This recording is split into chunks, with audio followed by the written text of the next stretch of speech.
Hello, everybody. We are starting the presentation of uh, physiological applications of scuba diving in astronauts training. This is a research done by Gustavo Xavier, Pedro Vieira, Fabíola Alcântara, and Adriano Castro. And the presentation will be done by Gustavo Xavier. Gustavo, you are very welcome to start your presentation and share your thoughts about the research developed. Thanks so much for your application. Okay. Well, hello, everybody. Firstly, I'd like to thank everyone for being here, and I also like to congratulate the other authors and the organization of the events for their excellent work. Well, my name is Gustavo Xavier, and I'm a medical student from the Federal University of Viçosa, Minas Gerais. I'm going to present the study called Physiological Applications of Scuba Diving in Astronauts Training, which I wrote along with Pedro Vieira, Fabíola Alcântara, and Adriano Castro. I will organize our discussion in 5 topics: introduction, objectives, methodology, results, and discussion, and conclusion. The bibliography will also be at the end of the presentation. To introduce our conversation, it's important to talk a little about space physiology. The first thing we gotta do is define a very important concept: microgravity. A person in an orbiting satellite or a non-propelled spacecraft experiences weightlessness, or a state of near zero gravity force, which is sometimes called microgravity. In this circumstance, most of the problems come from one of these 3 reasons. 1, motion sickness during the first few days of travel. 2, translocation of fluids within the body because of failure of gravity to cause normal hydrostatic pressures. And 3, diminished physical activity because no strength of muscle contraction is required to oppose the force of gravity. It's also important to remember that during very long space flights and prolonged exposure to microgravity, gradual deconditioning effects occur on the cardiovascular system, skeletal muscles, and bone despite rigorous exercise during the flight. And as space flights become longer in preparation for possible human exploration of other planets, such as Mars, for example, the effects of prolonged microgravity could pose a very serious threat to astronauts after they land, especially in the event of an emergency landing. Therefore, considerable research effort has been directed toward developing countermeasures, in addition to exercise, that can prevent or more effectively attenuate these changes. Now that we already know a little about the main obstacles in the field of space physiology, we are going to talk about diving physiology, more specifically about scuba diving. This modality is a type of diving in which the diver is completely independent of the surface air due to the use of the scuba device, which means self-contained underwater breathing apparatus, which consists of a set of mask, hose, and valved air cylinders. The scuba makes it possible to dive at deep water for a long period of time. At this kind of situation, the diver finds himself in a condition called hyperbarism, when the lungs' blood is exposed to extremely high alveolar gas pressure. After some time in the condition of hyperbarism, plenty physiological changes are noticed, with similar effects to microgravity ones. And this is the reason why we can link the physiology of space and the physiology of deep sea. To simulate microgravity, astronauts have part of their training at a neutral buoyancy laboratory, an NBL, such as NASA's one. The NASA's NBL is one of the world's largest indoor pools and can support multiple large-scale operations realizing both underwater and topside assets simultaneously. The NBL also has extensive experience manipulating buoyancy to simulate full or partial microgravity and to make mass handling in the water more manageable. Having in mind the similarities between the diving ambient and the space ambient, this study aims to identify the main applications of diving in astronauts training. There are a lot of unanswered questions about this topic, such as which tasks can be simulated at the NBL, Which physiological adaptations does this kind of trainment induce? And what more could be done to get better results at NBL's training? These are all questions that motivated our research. The methodology we chose is a narrative review in which a non-systematic research was used to collect original scientific texts published in articles, newspapers, and academic magazines, both in English and in Portuguese, whose central point was focused on the main applications of diving in the trainment of astronauts. A bibliographic search was carried out in the PubMed database using the descriptors astronauts, microgravity simulation, and diving. Now we are going to talk about the results we found. The first application of diving in the astronauts training we found is to predict problems.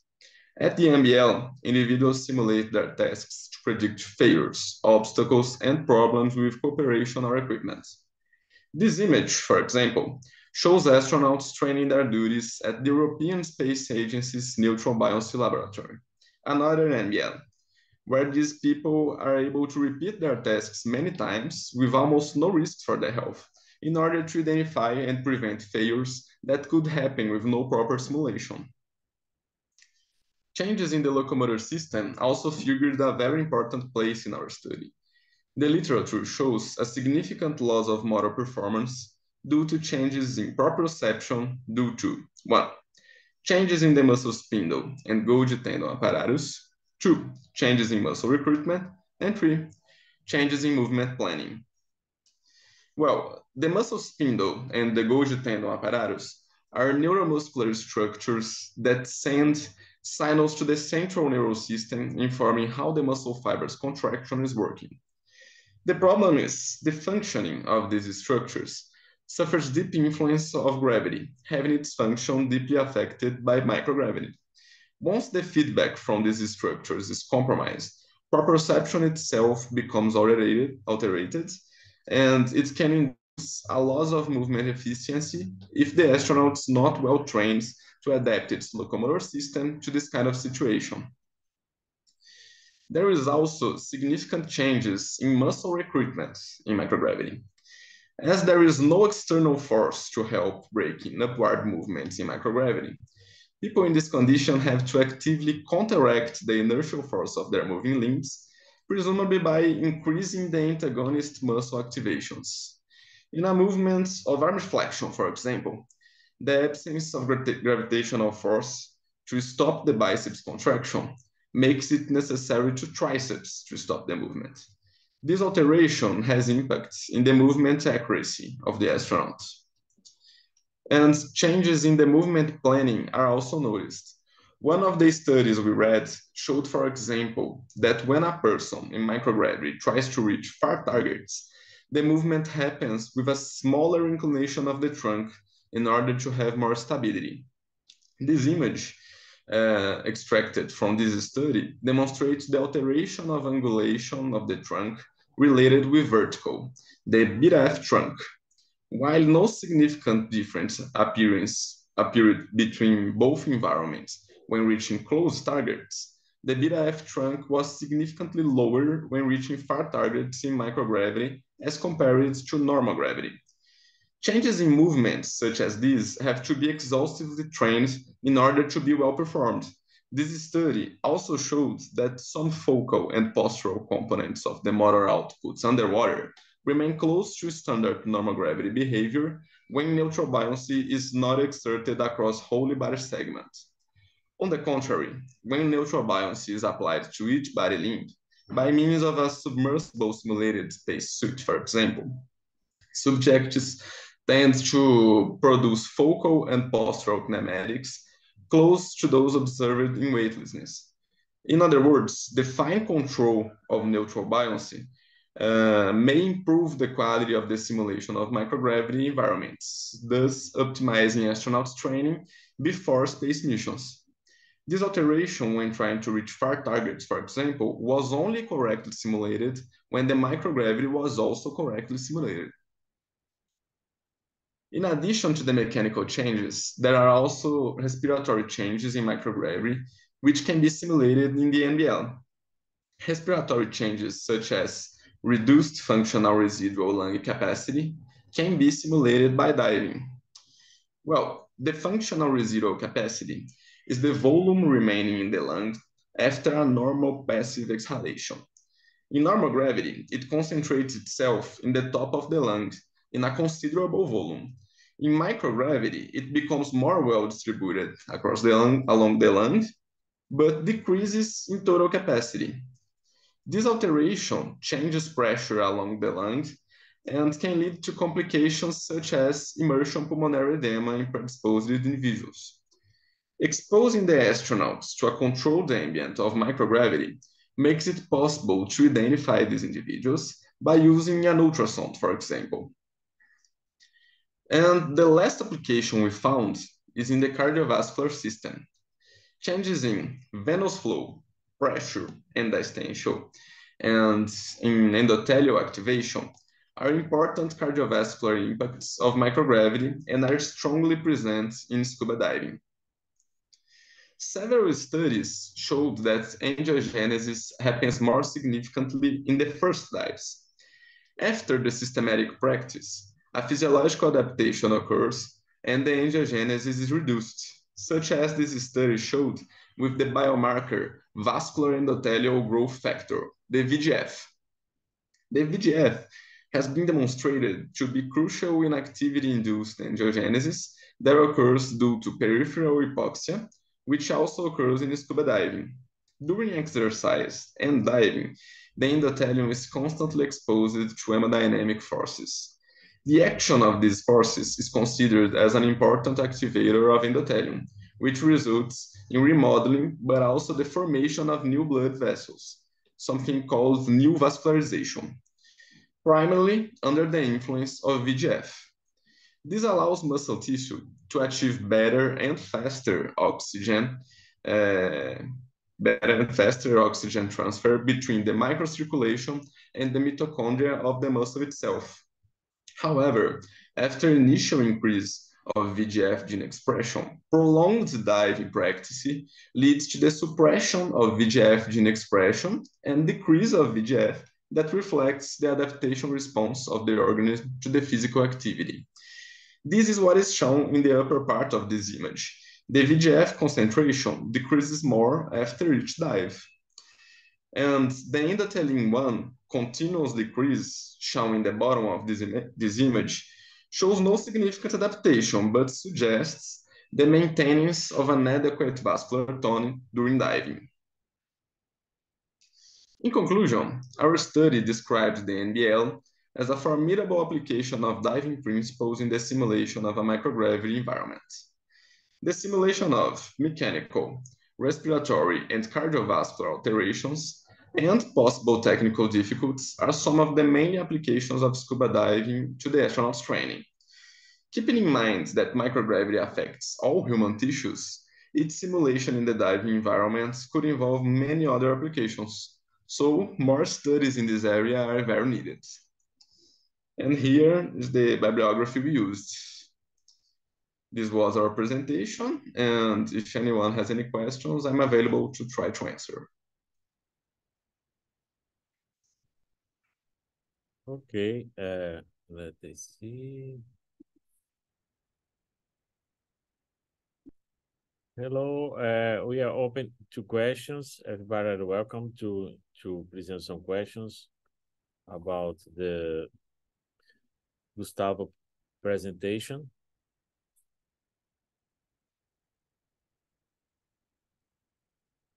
Gustavo, I have a question. It's a more literature review, right? Or was possible apply in some situation of now it's more theoretical in this moment?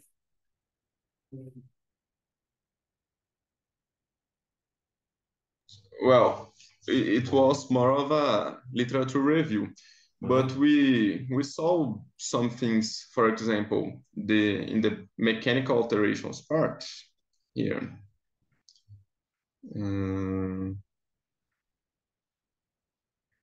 Here, no, 1 minute. this one.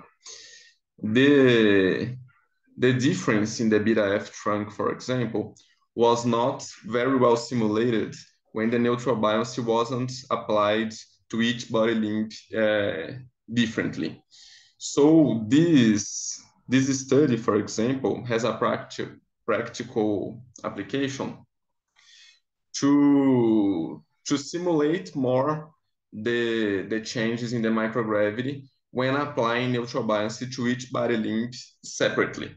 And this can only be applied when the subject is submerged in water with a simulated suit. So he can have neutral buoyancy in each limb separately. This was, for example, an application to new trainment, because not always this is done. Okay, thanks. Also, we are open to questions and comments. Professor Nelson. Com licença, Xavier, ou Gustavo, melhor dizendo. Interessante a temática. Como disse o professor Júlio, aí uma revisão de literatura que pode dar aprofundamento aí a um estudo e algumas outras situações práticas também. Então, eu vou fazer a mesma pergunta que me fizeram quando eu estava prestes a defender o meu doutorado na Alemanha, né? E o pessoal eu já estava apresentando resultados e as discussões do meu próprio estudo, que foi feito com esquiadores do time paralímpico, né, alemão, e, enfim, uma análise de aerodinâmica e fisiológica em passadeira, ou melhor dizendo, esteira ergométrica. E aí olharam para mim e me disseram: poxa vida, você é sul-americano, você é brasileiro, né, e está apresentando um estudo sobre esquiadores de alta performance. Como é que você enxerga essa coisa toda? E aí eu transfiro, faço uma analogia. Você é mineiro, eu também sou mineiro. Nasci em Minas, não conheço minha terra, mas nasci em Minas, não nego a minha origem, né? E faço a mesma pergunta, né? Porque a questão da proposta também do Júlio, com cada vez mais com os habitats análogos, nos remetem a situações análogas, que se assemelham ao espaço, seja o espaço lá do estado do Rio Grande do Norte, as proximidades de Natal, com a questão semelhante a Marte, e dos espaços aquáticos, que eu acho muito interessante, aos quais eu tenho muitas afinidades também, né? E aí pergunto como é que fica, você tem experiência com mergulho, você foi só atrás de uma questão porque era um ambiente análogo, teórico interessante, está apontando para a área da cardiologia, como é que foi, um pouquinho menos seco que os germânicos, né? Eu pergunto como é que foi essa aproximação com a temática aí, do mergulho e da neutral buoyancy and so on, relacionados aí à microgravidade. Como é que você se aproximou dessa temática? Aqui na UFV tem um centro de estudo em mergulho, que, embora a gente não tenha o mar aqui em Minas Gerais, né, o pessoal faz os treinamentos em piscinas mesmo. E eu não cheguei a fazer parte desse centro, pelo menos não ainda, né, tem interesse, mas o professor Adriano, que orientou esse resumo, e o professor Rodrigo, que também orienta a gente nos estudos sobre adaptações fisiológicas, né, no mergulho, os dois fazem parte desse centro de estudos, eles praticam aqui, e também estudam outras aplicações do mergulho com cilindro. Então, eles já tinham um contato prévio com a modalidade, e aí acabou que eu e o Pedro, que somos estudantes, né, a gente procurou eles atrás de uma iniciação científica, foi um tema que eles sugeriram que a gente se interessou bastante. Mas realmente, para nós dois, assim, ainda é uma coisa um pouco distante, assim, na prática, que pode ser mais aprofundada mais para frente. Tá ótimo. Vou já te. Porque que ano você está? Em que ano você está na faculdade, Gustavo? Eu estou no segundo, quarto período. Quarto período. Então é bastante novo ainda, bastante inicial, mas nada impede, tem, enfim, inúmeras temáticas. Às vezes a gente se aproxima no início do curso e leva essa vontade, esse desejo até o fim e se torna especialista justamente nessa área. A minha resposta na ocasião foi o seguinte: um dos melhores surfistas do circuito mundial na ocasião era alemão, né, surfistas do WSL. E aí a resposta, obviamente, seguiu por esse sentido, ou seja, ele não precisava ter uma costa ou viver na costa para ser um grande surfista, eu digo em termos de homeland, né? Ou seja, em termos de ele ser alemão, que a Alemanha não oferece nada em termos de surf, né? A não ser a ondinha gerada no Rio, em Munique, né? Aquela onda estacionária, né? Então é por aí, né? A gente não precisa morar necessariamente no local ou ser um cidadão da montanha, um cidadão do mergulho para saber. É óbvio que isso ajuda muito as diversas compreensões entre a teoria e a prática. Por exemplo, quando a gente trata de ciências aeronáuticas ou trata das leis da fisiologia do voo, que se aproximam da fisiologia espacial, ou pelo menos avançam na mesma direção. E quando a gente tem experiências aeronáuticas, isso auxilia muito, né? Porque tem um conhecimento teórico e também tem uma vivência prática para saber né? Então, aconselharia, né, a pensar em análogos aquáticos e também apertar esse vínculo, né? Porque existem várias iniciativas, inclusive na Inova Space, que fala do mundo água, né? E tem já várias vertentes de pesquisa nesse sentido. Ok? Acabei falando demais, mas enfim. Beleza, obrigadão. Obrigado, todo nosso aqui, ó. Gustavo, na Estação Espacial Habitat Marte, a gente tem uma piscina que foi instalada há um ano e meio atrás. E aí, nessa piscina, a gente já desenvolve em torno de 20 protocolos, 20 atividades nessa piscina aí. Recentemente, a gente teve uma mergulhadora aqui conosco, pela segunda vez, que é a Tiyoko Hashimoto. Ela trabalha também com a professora Thaís Russomano. Então, assim, a gente está disponível aí, né? No futuro aí pode ver, de repente, alguma atividade aí, aplicação, assim, no habitat análogo, né? Uma situação análoga aqui. E seria bem interessante aqui, se vocês quiserem imaginar alguma coisa, até aproveitando o que Nelson colocou aí, já que a piscina já foi instalada a partir dessas percepções, do ambiente de pouca gravidade, né, que a gente tem na água, né, um dos melhores, o que mais se aproxima, assim, a questão da falta de gravidade são as atividades aquáticas. Fora isso, só o voo parabólico, né, e depois realmente a atividade no espaço, né. Então, deixa eu aproveitar mais uma vez aí. Estão me ouvindo? Sim. Ok.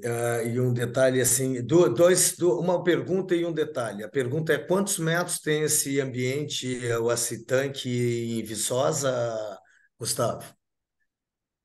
Ixi, não vou saber te informar certo, viu? Mas eu não acho eu acho que não é muito fundo lá, não. Acho que eles não conseguem simular, por exemplo, um ambiente de microgravidade bem lá. Eles simulam só a prática do mergulho com cilindro mesmo. Ok.